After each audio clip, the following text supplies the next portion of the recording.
What's up, everybody? Welcome back to another episode of the Flailing Forward podcast, where we are talking to entrepreneurs, business people, and regular life people who have gone through the journey of life. It's not always smooth, it's sometimes messy. There's things along the way, but as long as you're flailing forward, you're still progressing. I'm your host, Dustin Seiler. Today, we are joined by Mychele Bisson, who, if you have not heard of the Bissons or Bison Capital or what they're doing, you are in for a real treat because they're leaders in an industry that is really, really hot right now. Mychele specifically is an RV park owner, investor, and industry educator who helps everyday people build financial freedom through passive RV park investments. She's got extensive experience in revitalizing older parks specifically. She specializes in turning those overlooked parks and properties into vibrant, family-friendly communities. I know community is a big touching point for her. She's a regular guest on podcasts and firesides chats, and she's a trusted voice and a leader in the RV park industry. So, Mychele, thank you so much for joining me today. I appreciate it. Thank you. Thank you for that great introduction.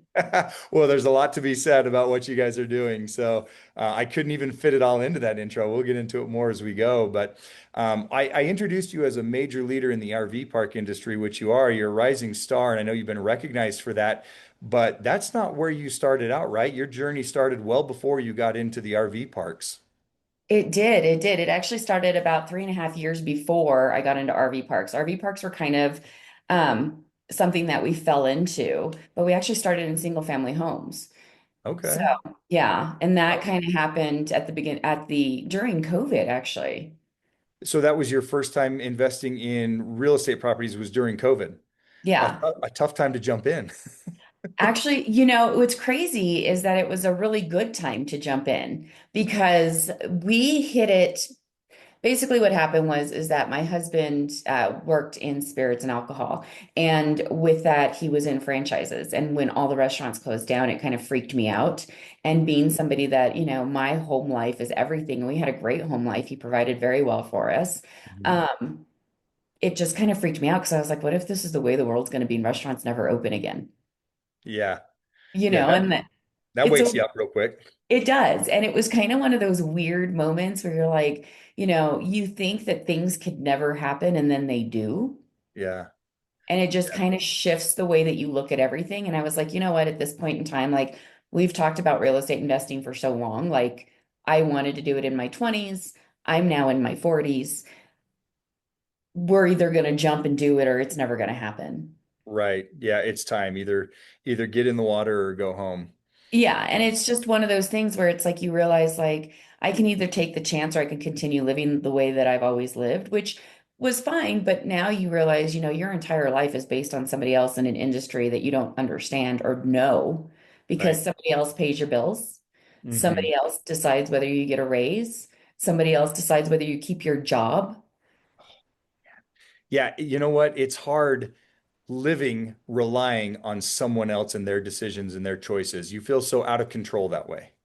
And I don't think people realize that honestly on a daily basis. When you get up and go to work, somebody else is deciding whether you get to be there that day. And it Yeah. happens every single day. Right. And you think that you're in this safety net of I've got this job, I've got health insurance, I've got this paycheck that comes in, and you don't realize that at any given moment, the entire thing can shift and they can go a different way without you.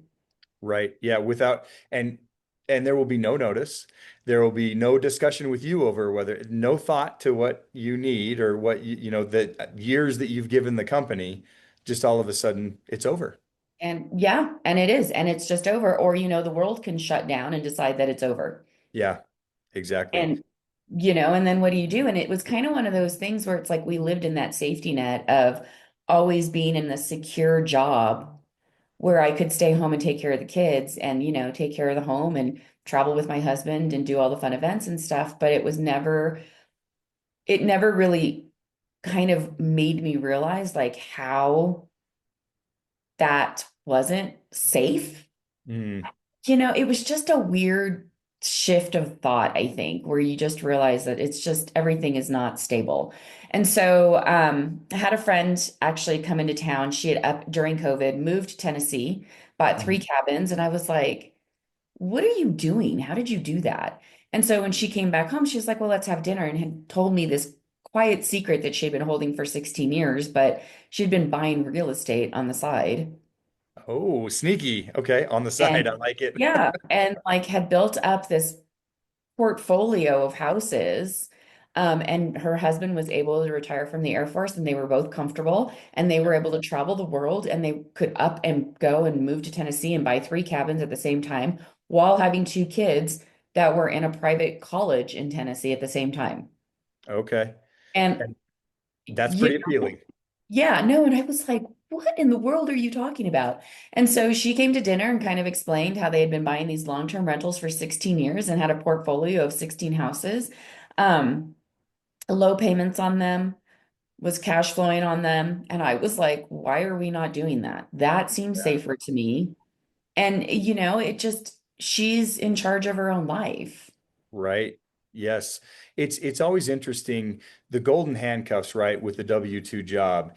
It feels secure. You think you're secure because you've got this job that you get a regular steady paycheck in, and you've got the health insurance, and you've got this and that and the other, and they trick you into thinking you're secure in that. But like you said, things can change on a whim. The world, the business, the company, whatever.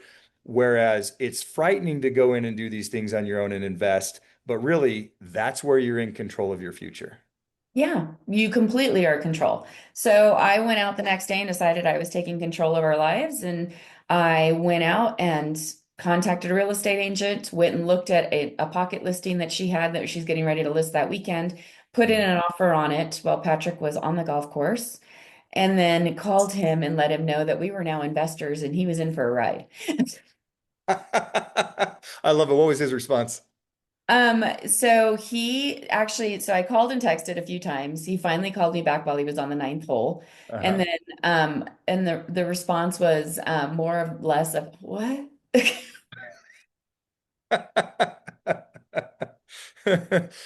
Here's the question. Did he finish all 18, or did he end it at He, nine?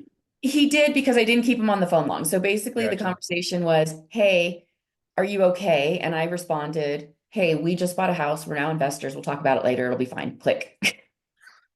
Nice. And the journey started there, and you guys been in for a ride ever since. Yeah. So came home. Perfect. Listed that property on Zillow. I had not closed on it. I literally had just got an offer accepted on it. Yep. I had no idea what I was doing, was really freaked out, was like, oh my gosh, now I'm gonna have to like pay a mortgage on this house. Mhm. But I listed it immediately, got a renter and a deposit within a couple of days. Wow. And so they were gonna move in the day that we closed on it. Yeah.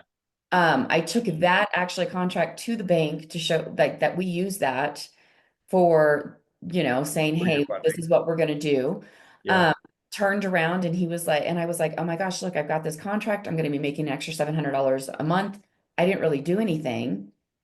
And Patrick was like, well, can you do it again? So I went out 2 days later and put in an offer on a second house, did the same Amazing. thing. So we closed Amazing. on both those houses at the same time, Yeah. had renters move in actually that evening. And actually, we still have those two renters in those two houses. Wow. Okay. Good long-term renters then. That's great. Yeah. Yeah. We did that for a few more months. And about 18 months later, we realized that we'd built up this significant portfolio. Mhm. My husband kind of jokingly said, if you make more money than me, I'll leave my job. And then we got the opportunity to buy this resort zone land in Uh-huh. Scottsdale. Okay. So we purchased that. It was all dirt. But when we purchased it, it actually started at 1.6 million. We got it down to 565. Hmm. So we bought it in cash, took that to the bank, and we're like, What was the process of negotiating that down $1 million? it was actually me being just stubborn. I didn't want to do it. I Yeah. was kind of afraid of it. Uh-huh. I didn't actually want to build anything because I'd never done that before in our lives. Like I didn't know what to do. And so when it was presented to us, when it was originally brought to us by the broker, it was actually one of our mortgage brokers who was like, hey, I've heard of this land. Okay. You might want to look at it. And I was like, nope, don't want anything to do with it. And so Patrick was like, no, I really think we should look at it. And I was like, I don't want to build anything. We've never built anything. We are pretty secure in what we're doing. We've done really well with long-term rentals. We buy houses that are 5 years old, turnkey, move people in right away and cash flow on them. Like that's our system. Don't change the system. Yeah. And he was like, no, I really think you should look at this. And so I pushed back and said no. So then they came back at 1.2. I pushed back and said no again. They came back at potentially 900,000. And I Uh-huh. was like, you know what? Enough. I'll give you 500,000 in cash and we'll buy it. They pushed back Wow. at 700. We pushed back at 535. We settled at 565. Oh my gosh. So it was a lot of playing coy, being stubborn. Almost, it sounds like a little bit of being afraid of it gave you an edge Yeah, somehow in that. it kind of did. And I've just kind of learned in our journey that not as long as I'm being good with my own discernment of whether the deal is a good deal or a bad deal, as long as I'm understanding like what my fear is Yeah. and what is really a bad deal, Yeah. I've had to learn to distinguish between the two in our Yeah. journey. Because I do have a healthy fear of doing new things. Like we've got this new project that's coming on, and I'm kind of terrified of it. But I also know that it is the next logical step to take. Right. Amazing. So that's such good points there. Number one, sometimes saying no is a great negotiating tool, right? You don't have to always just come back and say, well, let's figure something out. Sometimes no is your strongest answer and your strongest negotiating tool. But what you just said right there of understanding the difference between fear of your own competencies, basically, versus it being an actual bad deal is just huge. I think a lot of people never get off the sidelines because they're worried that they might screw up or they might fail or they might personally not know what they're doing, even though the deal might make sense. And it just keeps a lot of people on the sidelines. But you've used that to kind of spur yourself into an empire. Well, I think that healthy fear is good. Hmm. I think that I've just learned over the years that if I'm uncomfortable, I'm learning something new and I should just kind of embrace it. Yeah. Um, but I've also learned that failure looks different for everybody. And for myself and like our team, I don't really see anything as a failure. I see everything as a way that we've learned that, okay, maybe that way doesn't work. Let's find a new way that does. And I Yes. know that we personally have enough grit in us to make everything work. Yes.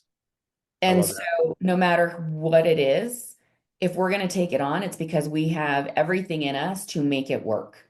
Yeah. We are going to scrounge the ends of the earth to figure out how this deal works for us and our team. I love that. So, I mean, initially the fear kept you on the sidelines, which actually got you a better deal. But once you commit, you're all in. There's no way you're going to fail because once you're committed, you're committed. Yeah. And that's literally how it's always been is just once we're committed and we're in it, this is what we're doing. And everybody's coming along for the ride and we're going to make it work because, at the end of the day, everybody on my team eats before we do. Yeah. And we just want to make sure that whatever we do, we make sure that they're all taken care of. And if we have to go hungry for a little while to make it work, it's going to work. Yeah. Leaders eat last. That's a great book, right? And that's true leadership right there. So that's why you guys have such a great team.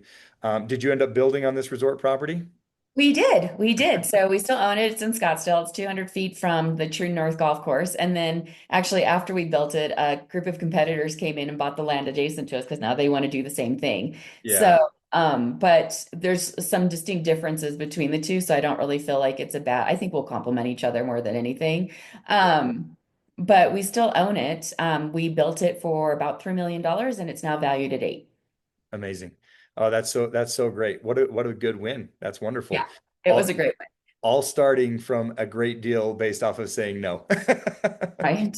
Yeah. Yeah. And then when we opened that is actually when we jumped into RV parks. What made that jump from building a resort to buying RV parks? How did that transition come about? It was building the resort was a lot of work, and we did it through COVID. So it was really hard because we had issues with contractors, having people on site. We weren't allowed to have six more people on site at any given time for a while. Mhm. Finding good workers. was really, really hard. Our contractors were not doing well either because it was just really hard to have people who were solid executors and workers. Yeah. Um, everybody was getting stipends. It wasn't, something that they were worried about. They were all kind of hanging out at home with their kids, and Yeah. it was just a hard thing. So it took a little longer than we had anticipated it to be. But once we had built it, we were kind of like, okay, we've done that now. Now we need, at this point, Patrick needed to leave his W-2. They were reorganizing again. He was not happy where he was at. He understood now like what we could do, and that basically making money was probably the easiest thing we could do. Yeah. It's not the hardest thing, which everybody thinks it is. And deciding how much you make was a game changer. Knowing that you are now allowed to decide your own worth Yeah. was something that I think we both kind of shifted in our brain as we were working through the process of going through these fears and like overcoming them. And it was like, what did we wait so long for? That's such a great shift. I mean, it's basically from that W-2 mentality of your company tells you what you're worth to an ownership mentality of I'm going to tell me what I'm worth and I'm going to decide what I want to be worth. Yeah. And that literally, that shift changed everything. Because at that point, Patrick was like, I'm leaving my W-2, like this is it. And he went and told his boss he was done. And so that took a little bit to get used to too, because now we didn't have that steady cash flow that was coming in. But we Yeah. did have all of these assets that were paying us that we had built up over the last 3 years. Yeah. Yeah. And That so that's a helpful bridge. yeah, and so it was kind of nice because we were like, okay, even though it was terrifying, and we also now had to like buy our own health insurance, that was a whole nother thing. But it was kind of freeing and really terrifying all at Yeah. the same time. And it took an adjustment because it was, Patrick had been in this W-2. He was a vice president. He had a lot of, connections, a lot of people. Um, he was usually the most important person in the room when he was at events. And all of hmm a sudden, everything shifted. And that, I think, was one of the biggest things, mind shifts for us, was that the phone no longer rang. Yeah. All of these people who were his friends no Yeah. longer called. All of these connections that he had were like all of a sudden gone. Mm. And Transactional friends. And yeah, and then you start realizing who your real friends are. Yeah. And you start realizing that, you know what, they weren't really there for anything but what they could get out of you in the first place. hmm And hmm that was kind of a different mindset because I think it messes with your mind a little bit. Right. And so he kind of went through a transition where he was like, do I want to even be in the business, or like, do I buy a business that's in there? Like, what should we do? And so he kind of started evaluating some businesses that were in his current profession, and nothing seemed to make him happy. And so that's when I turned around one day and I was like, listen, I said, is this even what you want to do? Do you even want to be in the industry anymore? Like, you're not happy. Um, you didn't know who you were. Like, you thought you knew who you were, and then all of a sudden the phone stopped ringing. And I was like, maybe that's not where you're supposed to be. You don't ever have to go back if you don't want to. We can make this work. Right. And he was like, I don't want to go back. And he never looked back. Yeah. So from there, we turned around and we were like, you know what? We need to learn creative financing. Apparently, he had been secretly watching Pace Morby videos at night while I was sleeping. Um, It's it's always funny what people are sneaking off to do in the middle of the night, and he's watching pace videos at 2 a.m. right.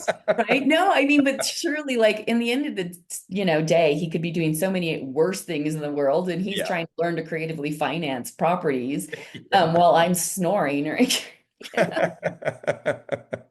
And so when he left his W-2, he turned on a Pace Marby video and he was like, I want you to watch this. And so I sat there watching it while we were sitting in our villas in Scottsdale. Uh-huh. And I signed up right away to get some information, had a call set up for the next day. We joined within a week. Yeah. Um, and then it was like, okay, like now we're both in this, we're both fully invested in it. So his job was, you go get on the calls and start networking. My job is to learn all the modules. We've got this. And so I jumped on the modules, he jumped on the calls, and we started like figuring out like, where do we want to be? Are we buying multifamilies? Are we buying storage units? What are we buying? And hmm so that was when we were on the original Discord channel. Oh And yeah. We asked for information on a mobile home. It was like a mobile home something. And so the person sent us an email and it had a mobile home, a storage unit at the very bottom, an RV park. Now, at this Okay. point, we'd never been in an RV park. I didn't know anything about RV parks. I'd never been in an RV. First time for everything. And so, for anybody who thinks that you need to know everything when you go into everything, I knew nothing about rental properties. I knew nothing about building a resort or owning land. And now I've known nothing about RV parks. Yeah. Oh my goodness. And that one just kind of fell into your lap, huh? So, we got this information. He looked at me and he goes, "Do you know anything about Branson, Missouri?" And I was like, my daughter competed there as a competitive dancer as a child. I know a Hmm. lot of people vacation there. That's the extent of what I know about it. Yep. Let's take a look at it. We started running numbers. We got on a call with Dustin Kircher, who's an underwriter in the community, and Yep. he underwrote it with us. And he goes, "This could be a gold mine." And we were like, "Okay, well, let's look at it." So it was priced at $3 million. We jumped on a plane. This was all in October. Okay. So we jumped on a plane, went out, drove into it, and I was like, absolutely not. Branson in October was not exactly doing it for you, huh? No, the park itself, it was a scrapyard. Yeah. It was long term. Everybody that was living there was affordable. They had allowed it to just kind of go to crap. They allowed them to store everything. Nobody picked up after their dogs. It was horrible. Like, honestly, if I were to underwrite that park now, the numbers would still look good. I Yeah. would not do it based on the fact of the way it looked. Really? Okay. Yeah. So, knowing what I know now, it would not have been a park we would have bought. Huh. Interesting. I guess it's a good thing that you didn't know then what you know now then, because this Yeah. turned out to be a great deal, right? It did turn out to be a great deal. And it also turned out to be the deal that we learned everything on. Maybe that's why it turned out to be such a great deal, is it was such a good educational opportunity. I mean, that's a huge part of the value behind this deal, I would imagine. We learned everything on that park. We learned about turning it around, changing it from a long-term park to a family-friendly park, kicking out people, running off drug dealers, Yeah. security, all of the rules and laws that are required for RV parks across the country, how to go into a park when we started, how to clean a park up, how to dig out sewer lines and replace them, how to Oh my redo gosh. electrical lines, how to put in meters. We learned everything on that park. And this is a bunch of stuff that nobody that's new would ever think about. Like Yeah. in buying a park, I wouldn't think about half of that stuff. We did not either. Yeah. Yeah. So you're saying you don't need to know about it in order to get started. You can still get started and learn as you go. And that is literally how we did it all. Yeah. So we jumped in there. We negotiated the park down from 3 million to 1.8 million. The guy Hmm. had no books, no numbers, no nothing. We had to rebuild the books. Um, and we based it basically on the location and what was going on in the area, which is something that I teach people against right now. And the only reason that I can say that we were safe going in is because the way we structured the deal.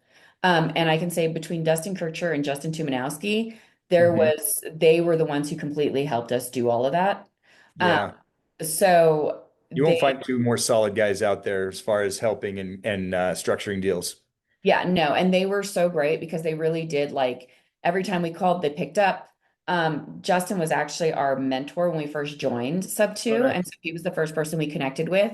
But really did, like, just sit us down and say, okay, like, this is how you have to look at it and how you want to structure it. And so when we ended up buying that park, we ended up buying it, closed on it within 60 days. We purchased it with 30% seller financing, a private money partner, and an 80% loan. So we ended up bringing in all the money, Okay. raised a CapEx to be able to close it and reposition it, and walked away with $70,000 in acquisition fees. So we Wow. paid Okay. ourselves on the deal. Um, Yes. the CapEx was great because one of the things that you don't realize when you're going in as a brand new park owner is that if you close in December, which is what we did, we closed December 28th, you Hmm. now have no money. Yep. You have no cash flow coming in, you have no guests coming in, and you have no season. Yep.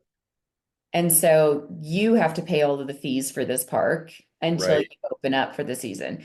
And we went into a park that was not known as a transient park because it had always been, or for the longest time, had been a long-term park that people were afraid of, and it had a horrible reputation.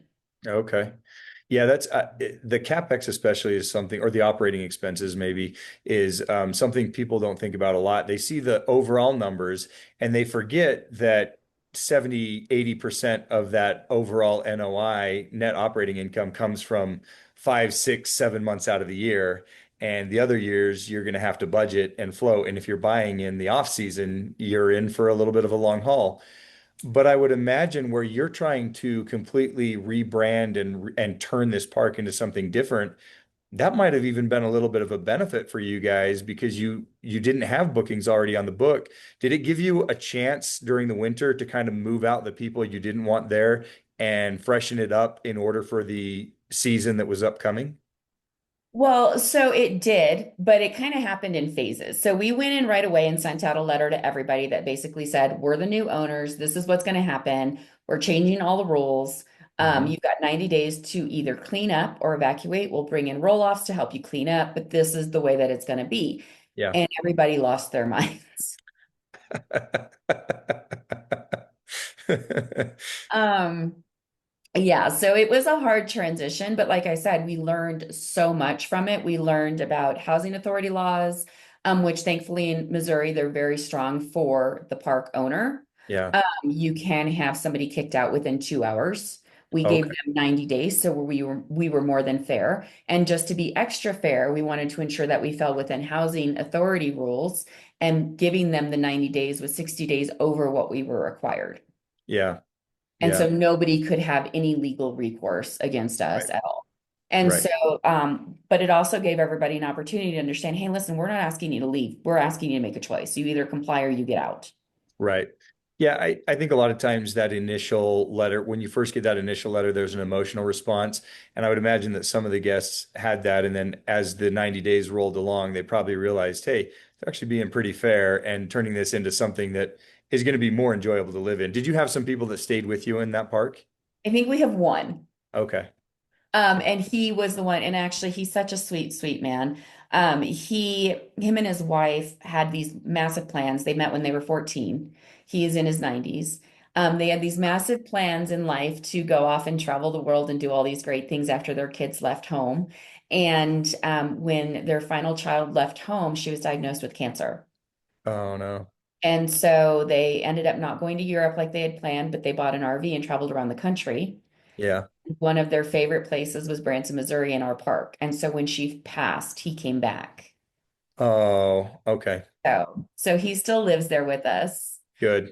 Yeah. um, and is part of the community. And No, so, good. but he's the only one that stayed. No, that's great. That's great. Well, what a great opportunity to learn on. And, that first one, I'm sure it wasn't easy. There was, like you said, a lot of lessons to be learned. I would imagine some setbacks and ups and downs.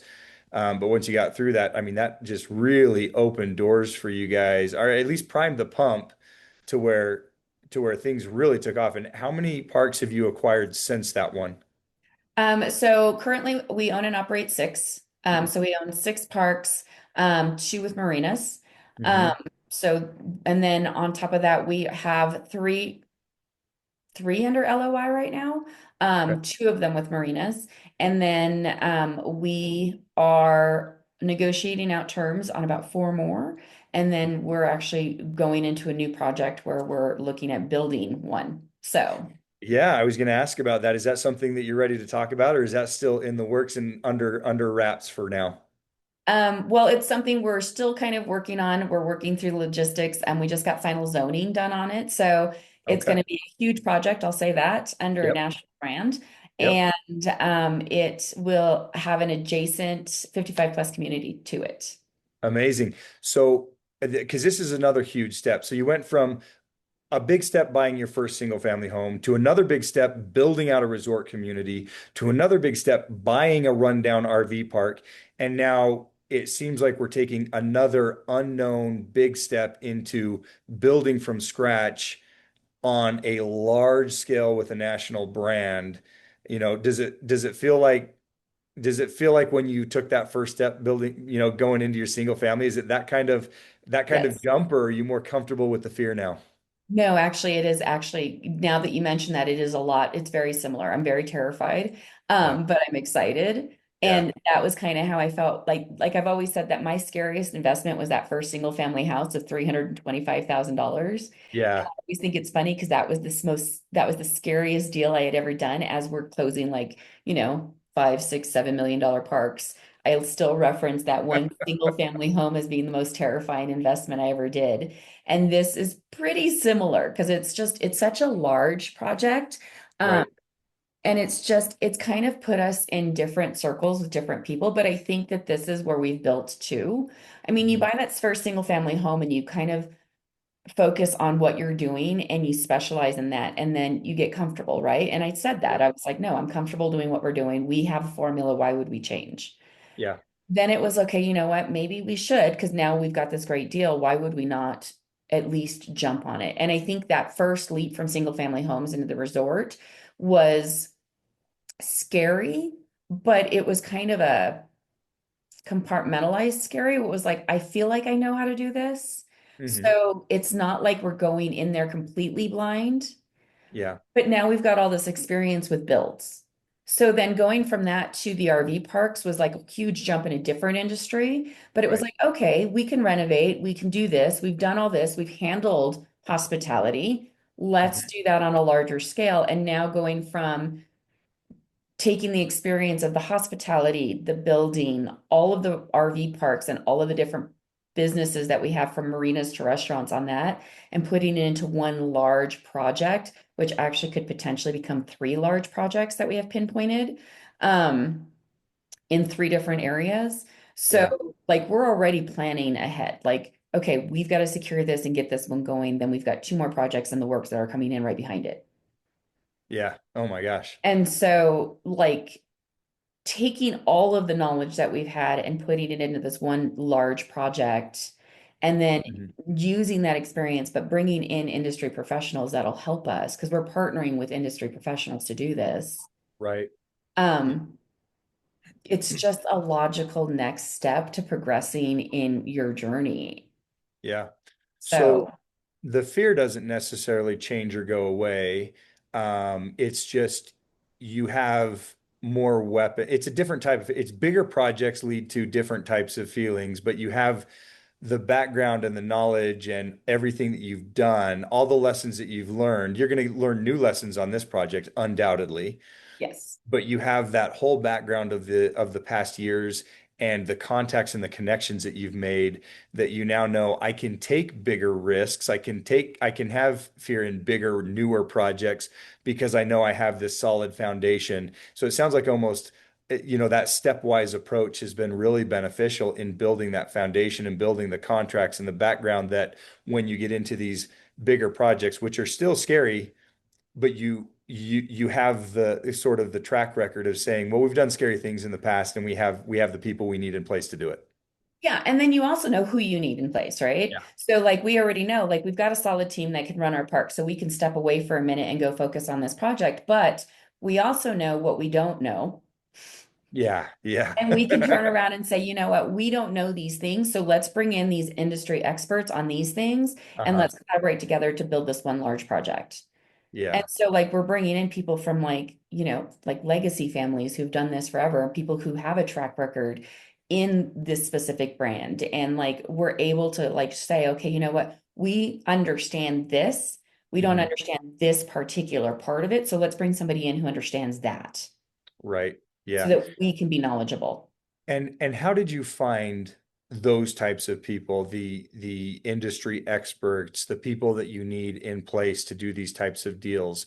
How did you connect with them? How did you find them? That was just by being in the industry. So it was by putting myself out there on social media and just telling everybody, listen, I don't know what's going on, but come along for the journey and let's see how it goes. And Yeah. so over the last 2.5 years, been building up this social media presence of, listen, this is what I just learned. buying and building my own park, renovating, going through all this stuff. These are the things that we're learning along the way. These are the stuff that we're learning at conferences. Like, let me just share with you what I'm learning. And people come out of the woodwork and they're like, hey, you're kind of rising in this industry. I want to work with you. How does that work? Yeah. So it's not just enough to buy and own and run. If you want to be the level, say that you are, or any level at all, really, if you want to grow, it's not just enough to hold the assets. You need to let people know what you're doing and get out there and talk with people and open your mouth and tell them what you've got going on. Yeah, yeah. And I tell them about everything. I tell them about the failures. I tell them about the wins. Yeah. I ask for advice and I flat out tell them, listen, I don't know what I'm doing. Can you help? Yeah, I love that because I think a lot of times people get so scared to open their mouth, and a lot of it is cultural and things like that, where you grew up, and it's always, I grew up in a community that you humility, right? Be humble, just go head down, go to work hard, etc. Let people see your works, all that kind of stuff, which is great. But sometimes you got to get out there and promote yourself as well if you really want to find those connections. And rather than people judging you, well, there's going to be some that do, right? But rather than people judging you or looking down on you for sharing the lessons learned and the hard parts, they're actually coming out and saying, okay, I love that you've learned from that. I've loved that you've grown from that. I want to skip that hard learning lesson and I want to work with you so that I can jump right past that. Yeah. And that honestly is a lot of what happens is that I get a lot of first time buyers who are like, I want to learn how you did that, but I don't want to go through the expensive lesson that you went through. So can you just like give me the easy button?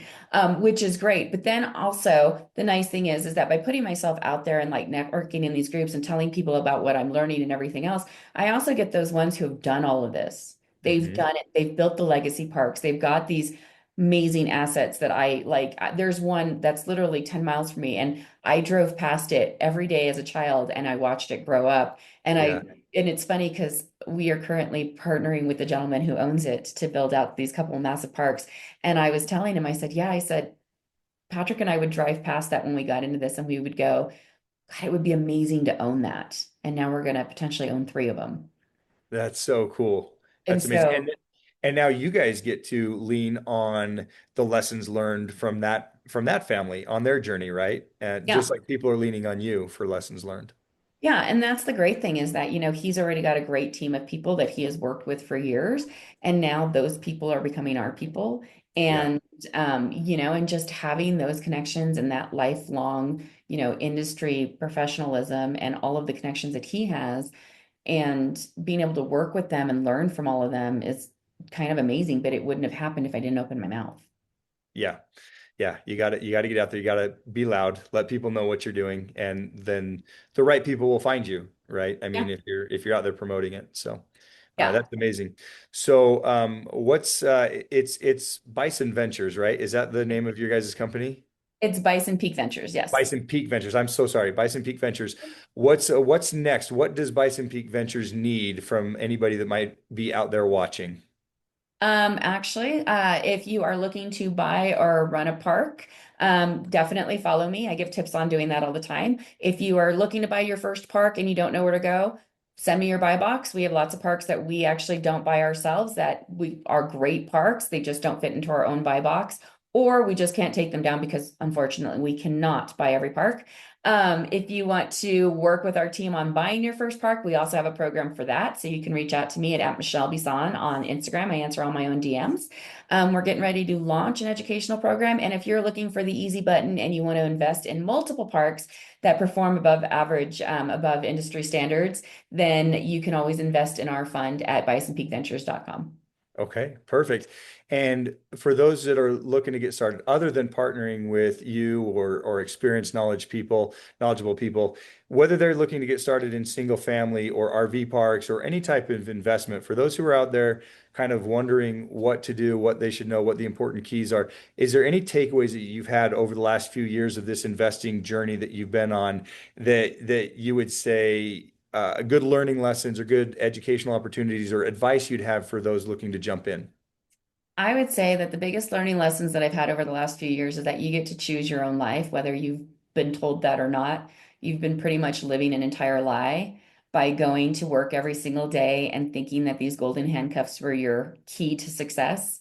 Yeah. The minute you decide for yourself that you own your own net worth and know how much you are worth and can determine that yourself is the day that you break free and get to actually establish your own life. Oh, I love that. There's been so many great tidbits through this whole thing. You don't need to know everything in order to act. Get out there, take the action, and learn as you go is a huge one. Um, Understanding the difference between fear and a bad deal is another big one. And if it's just fear, acting anyway, and having that faith to go forward and knowing that you're going to get things done. That transition from W-2 mindset to owner mindset and owning your life, like you just pointed out, is such a huge thing for people to understand. And if you really truly want to have control over your life and the direction that it goes, you've got to work for yourself. And stability is not working for somebody else. Stability is being able to choose your own destiny, like you said. Such great points. So thank you so much for being on here today. This was just a treasure trove of information and good points. Guys, if you're looking to get involved in any of this, if you're looking to be in RV parks, if you're looking for a place to park money, if you want to skip the hard learning lessons, reach out to Mychele and to Bison Peak Ventures. They're doing incredible things. If you want to be part of a company that will be a leader, that already is a leader in this industry and will continue to be a top leader in this industry, you need to pair up and be partners with them. And they're going to go far, and you can benefit from that. So reach out, follow Mychele. She has great stuff on Instagram and on all the social medias. And get out there and take action, guys. Flail forward. Despite the fear, make the steps anyway, take the steps and move forward. It's not always messy. It's not always pretty, but as long as you're moving forward, you're one step ahead of the next guy. So thanks for joining us on Flailing Forward, and we'll see you on the next one.